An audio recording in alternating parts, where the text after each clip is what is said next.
जय हिंद दोस्तों, आज की वीडियो में सीखने वाले हैं रासायनिक अभिक्रियाओं को किस प्रकार संतुलित किया जाता है। दोस्तों, यदि आप यूपी बोर्ड के एग्ज़ाम की तैयारी कर रहे हो और 10th क्लास में हो तो दोस्तों साइंस के अंदर 4 नंबर का क्वेश्चन पूछा जाता है। तो दोस्तों ये क्वेश्चन आने के 100% चांस रहते हैं और इस क्वेश्चन को करना बहुत ही ज़्यादा आसान होता है। तो दोस्तों यदि आप संतुलित अभिक्रिया किस प्रकार करनी है ये सीखना चाहते हैं तो वीडियो को पूरा ज़रूर देखिएगा। मैं आपको 100% गारंटी देता हूं कि इतने आसान तरीके से आपको किसी ने नहीं बताया होगा कि रासायनिक अभिक्रियाओं को किस प्रकार संतुलित किया जाता है। तो चलिए करते हैं स्टार्ट। हमारे पास में कुछ रासायनिक अभिक्रियाएं हैं जो मैंने यहाँ पर लिखी है। ये 4 रासायनिक अभिक्रियाएं हैं और चारों ही मोस्ट इंपॉर्टेंट रासायनिक अभिक्रियाएं हैं, कई बार एग्जाम के अंदर पूछी जा चुकी हैं। तो दोस्तों सबसे पहले हम यहाँ पर देखेंगे कि आप यहाँ पर देख सकते हैं कि हमारे पास में इधर की तरफ कुछ यौगिकों को लिखा गया है और इधर की तरफ हमें कुछ यौगिक मिल रहे हैं। तो सबसे पहले हम इसी चीज़ को समझते हैं कि इधर वाले यौगिकों को क्या कहा जाता है और इधर जो हमारे पास में यौगिक आते हैं इन्हें क्या कहा जाता है। तो दोस्तों ये वाले जो यौगिक हैं जो हम उल्टे हाथ पर लिखते हैं उनको बोलते हैं अभिकारक। यानी कि जैसे पहली अभिक्रिया के अंदर आप देख रहे हो यहाँ पर HNO3 और CaOH का होल ट्वाइस की अभिक्रिया कराई गई है। तो ये दोनों क्या हो जाएंगे दोस्तों, इन दोनों को कहा जाएगा अभिकारक। यानी जो अभिक्रिया में भाग लेते हैं उन्हें अभिकारक कहा जाता है। और जब केमिकल रिएक्शन हो जाती है, रासायनिक अभिक्रिया हो जाती है, तो फिर उसके बाद हमें इधर की तरफ जो भी यौगिक मिलेंगे उनको हम क्या बोलेंगे, उन्हें बोलेंगे दोस्तों उत्पाद। जैसे कि यहाँ पर CaNO3 का होल ट्वाइस यहाँ पर हमें मिल रहा है और जल यानी H2O हमें यहाँ पर मिल रहा है। तो दोस्तों ये हो जाएंगे उत्पाद। अब हम यहाँ पर देखेंगे कि इन रासायनिक अभिक्रियाओं को किस प्रकार संतुलित करना है। एक एक अभिक्रिया को लेकर हम यहाँ चलेंगे और उन्हें संतुलित करना सीखेंगे। तो दोस्तों वीडियो पूरा देखिएगा जिससे कि आपको ये अच्छे से समझ में आ जाए। चारों ही रासायनिक अभिक्रिया बहुत ही ज़्यादा इंपॉर्टेंट है, कई बार एग्जाम में पूछी जा चुकी हैं और आगे भी इसी तरह की अभिक्रियाएं एग्जाम के अंदर पूछी जाती हैं। तो चलिए दोस्तों हम यहाँ पर पहली रासायनिक अभिक्रिया को संतुलित करेंगे, उसको मैं यहाँ पर लिख लेता हूँ। तो पहली वाली रासायनिक अभिक्रिया को मैं यहाँ पर लिखूँगा HNO3 प्लस CaOH का होल ट्वाइस गिव्स, हमें यहाँ पर जो मिलेगा वो मिलेगा CaNO3 का होल ट्वाइस प्लस H2O। तो दोस्तों सबसे पहले हम यहाँ पर क्या करेंगे, किस तरह से हमें इस अभिक्रिया को संतुलित करना है। तो देखिए सबसे पहले हमें यहाँ पर क्या करना है, ये हमारा पहला अभिकारक है, ये दूसरा अभिकारक है। तो पहले अभिकारक के जो भी हमारे यहाँ पर तत्व हैं जैसे कि हाइड्रोजन, तो हाइड्रोजन जो है यहाँ पर कितने हाइड्रोजन है दोस्तों, एक हाइड्रोजन यहाँ पर है। उसी तरह से यहाँ पर ये N जो है ये हो जाएगा दोस्तों नाइट्रोजन। तो कितने नाइट्रोजन यहाँ पर हैं, तो एक नाइट्रोजन है। उसी प्रकार से अगर ऑक्सीजन की बात करी जाए तो ऑक्सीजन की संख्या यहाँ पर 3 है। तो इस तरह से हमें यहाँ पर इन्हें लिखना है। उसके बाद दूसरे अभिकारक को हम यहाँ पे लिखेंगे, सेम इसी तरह से हमें लिखना है। यहाँ पर Ca कितना है, Ca यहाँ पर है 1, Ca होता है दोस्तों कैल्शियम। तो दोस्तों उसके बाद O की अगर बात करी जाए यानी कि ऑक्सीजन यहाँ पर कितना है, तो ऑक्सीजन यहाँ पर देखिए OH का होल ट्वाइस है। तो यहाँ पर O कितने हो जाएंगे दोस्तों, 2 यहाँ पर O हो जाएंगे। और उसी तरह से हाइड्रोजन की अगर बात करी जाए तो हाइड्रोजन की संख्या भी यहाँ पर कितनी होगी, 2 हो जाएगी। इसी तरह से हमें अभिकारकों को यहाँ पे लिखना है। अब उसी प्रकार हम यहाँ पर उत्पाद को लिखेंगे। तो यहाँ पर सबसे पहले है Ca, तो Ca जो है दोस्तों उसकी संख्या है यहाँ पर 1। उसके बाद यहाँ पर N यानी कि नाइट्रोजन की संख्या कितनी है, तो दोस्तों यहाँ पर NO3 का होल ट्वाइस है, तो नाइट्रोजन की संख्या है 2। और उसके बाद ऑक्सीजन की संख्या जो है यहाँ पर कितनी है, तो 3 दूनी 6, यहाँ पर ऑक्सीजन की संख्या 6 है।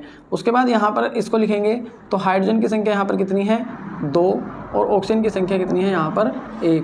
दोस्तों सबसे पहले आपको इसी प्रकार से उत्पाद और अभिकारक के जो भी तत्व हैं सबको अलग अलग इस फॉर्म में लिख लेना है। और उसके बाद अभी सब बहुत ही आसानी से हम करने वाले हैं। चलिए देखिए किस तरह से करेंगे।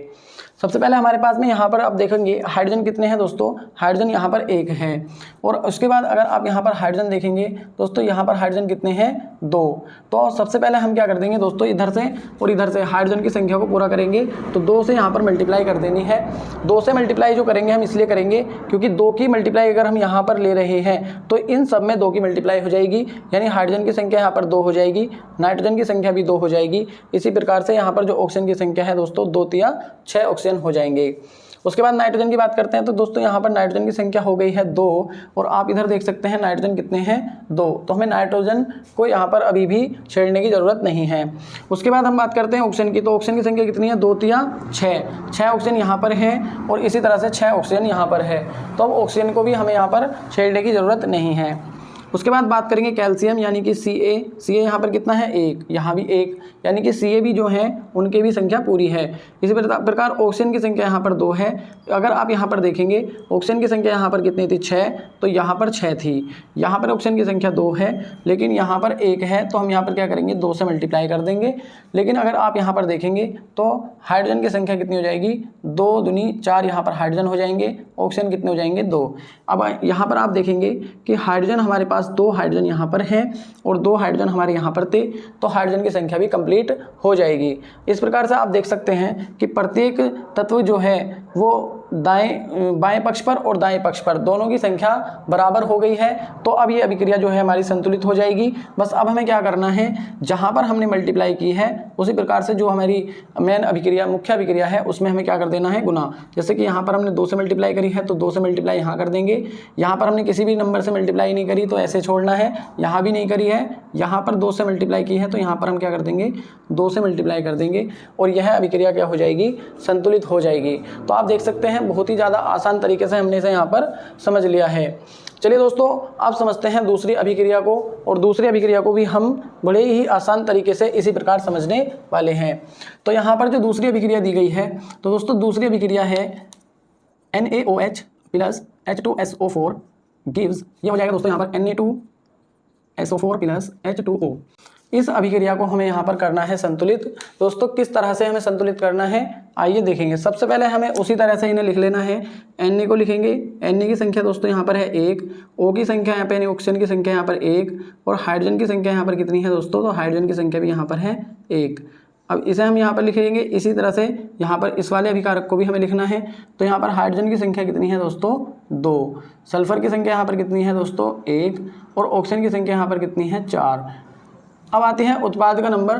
उत्पाद के अंदर हम क्या सबसे पहले लिखेंगे सोडियम, यानी कि Na की संख्या यहाँ पर कितनी है 2, उसके बाद सल्फर की संख्या यहाँ पर कितनी है 1 और ऑक्सीजन की संख्या यहाँ पर कितनी है 4।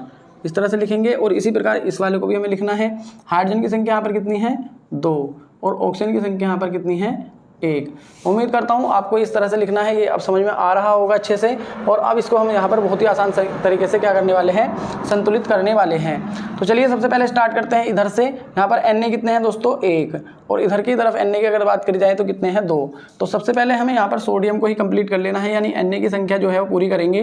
तो यहाँ पर कर देंगे 2 से मल्टीप्लाई, यानी 2 से गुना करेंगे। अब 2 से गुना हुई है तो ये सारे में 2 से गुना हो जाएगी। अब इसके बाद हम यहाँ पर करेंगे ऑक्सीजन को, तो ऑक्सीजन की संख्या यहाँ पर 1 है तो 2 से मल्टीप्लाई करेंगे तो ऑक्सीजन हो जाएंगे 2। इसी प्रकार से यदि आप देखेंगे तो ऑक्सीजन यहाँ पर 4 हैं और यहाँ भी 4 हैं, लेकिन अगर यहाँ पर देखेंगे तो संख्या कितनी है यहाँ पर 1 है ऑक्सीजन की। तो ऑक्सीजन कितने चाहिए दोस्तों, हमें टोटल चाहिए 6।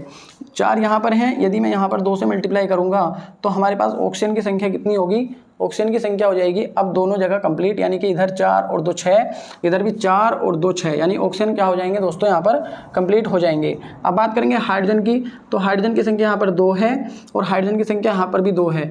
तो हाइड्रोजन इस तरह से अगर आप देखोगे तो 4 है टोटल, लेकिन यहाँ पर हाइड्रोजन की कोई है नहीं, लेकिन यहाँ देखेंगे तो 2 दूनी 4, यानी हाइड्रोजन की संख्या कंप्लीट हो गई है। उसके बाद यहाँ पर अगर देखेंगे सल्फर कितना है दोस्तों 1, यानी S1 है और इधर भी S1 है। इसी प्रकार यदि ऑक्सीजन देखेंगे तो ऑक्सीजन हमारा कंप्लीट हो गया था और इस प्रकार यह अभिक्रिया भी दोस्तों क्या हो जाएगी संतुलित हो जाएगी।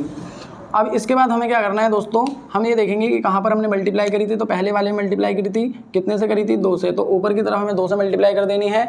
इसी प्रकार से यहाँ पर H2O में भी हमने 2 से मल्टीप्लाई करी थी, तो 2 से मल्टीप्लाई यहाँ पर करना है और इस प्रकार से ये अभिक्रिया क्या हो जाएगी दोस्तों संतुलित हो जाएगी। दोस्तों उम्मीद करता हूँ आपको ये अच्छे से समझ में आ रहा होगा कि किस तरह से हमें जो अभिक्रियाओं को संतुलित करना है। उसके बाद देखेंगे हम अगली अभिक्रिया यानी तीसरी वाली जो अभिक्रिया है इसे किस प्रकार संतुलित करना है। तो दोस्तों देखिए तीसरी वाली अभिक्रिया के अंदर जो हमें दिया गया है वो क्या दिया गया है यहाँ पर दिखा है दोस्तों NaCl और AgNO3। इस तरह से यहाँ पर है AgCl और NaNO3। अगर इस अभिक्रिया को थोड़ा ध्यान से देखा जाए तो यहाँ पर Na 1 है, यहाँ पर Na कितना है 1 है। इसी प्रकार यहाँ पर Cl कितना है 1, यहाँ पर Cl कितना है 1, यानी Na और Cl तो यहाँ पर कंप्लीट हैं। इसी प्रकार यदि आप Ag की बात करो तो Ag यहाँ पर कितना है 1, यहाँ पर कितना है 1, यानी Ag भी कंप्लीट है। उसके बाद यहाँ पर नाइट्रोजन की बात करी जाए तो नाइट्रोजन 1 है, यह नाइट्रोजन 1 है। और उसके बाद ऑक्सीजन की जो संख्या है यहाँ पर 3 और यहाँ पर 3, यानी यह अभिक्रिया क्या है दोस्तों, यह अभिक्रिया संतुलित है पहले से ही, इसे हमें संतुलित करने की कोई भी आवश्यकता नहीं है दोस्तों। इस तरह से हमें यहाँ पे क्या लिखना है, यह अभिक्रिया संतुलित है, यह अभिक्रिया संतुलित, यह अभिक्रिया संतुलित है, यह अभिक्रिया संतुलित है, यह हमें लिख देना है क्योंकि इसमें हमें कुछ भी संतुलित करने की आवश्यकता नहीं है। सारे जो तत्वों की संख्या है अभिकारक और उत्पाद दोनों में समान है। उसके बाद बात करते हैं चौथी अभिक्रिया की, और चौथी अभिक्रिया को हम यहाँ पर देखेंगे तो सबसे पहले हम इस अभिक्रिया के क्या बनाने वाले हैं, सबसे पहले हम बनाएंगे यहाँ पर Ba की संख्या देखेंगे कितनी है दोस्तों। Ba यहाँ पर बेरिलियम है, सॉरी बेरियम जो है वो दोस्तों यहाँ पर 1, और Cl जो है यहाँ पर क्लोरीन कितना है दोस्तों 2, इस तरह से लिखेंगे। और अब इस वाले की बात करेंगे तो यहाँ पर हाइड्रोजन कितना है दोस्तों, हाइड्रोजन यहाँ पर 2 हैं, सल्फर यहाँ पर कितना है दोस्तों 1, और ऑक्सीजन कितना है यहाँ पर 4, इस तरह से लिख लेना है। अब उधर की तरफ हम देखेंगे, यहाँ पर अगर बात करें बेरियम की तो बेरियम कितना है दोस्तों 1, S कितना है दोस्तों यहाँ पर 1, ऑक्सीजन कितना है यहाँ पर 4। इसी प्रकार यहाँ पर अगर बात करी जाए HCl की तो हाइड्रोजन यहाँ पर है 1, Cl कितना है यहाँ पर दोस्तों 1। इस तरह से हमें यहाँ पर इन सबको लिखना है और उसके बाद बहुत ही आसान तरीके से हम इसे यहाँ पर संतुलित करने वाले हैं। और संतुलित करने के लिए हमें सबसे पहले क्या करना है दोस्तों, सबसे पहले हम देखेंगे इधर बेरियम कितना है दोस्तों 1 और इधर 1, तो हमें बेरियम को यहाँ पर छेड़ने की ज़रूरत नहीं है, इसको ऐसे ही रखेंगे। यहाँ पर क्लोरीन कितना है दोस्तों 2, और इधर की तरफ अगर क्लोरीन की बात करी जाए तो क्लोरीन यहाँ पर है 1।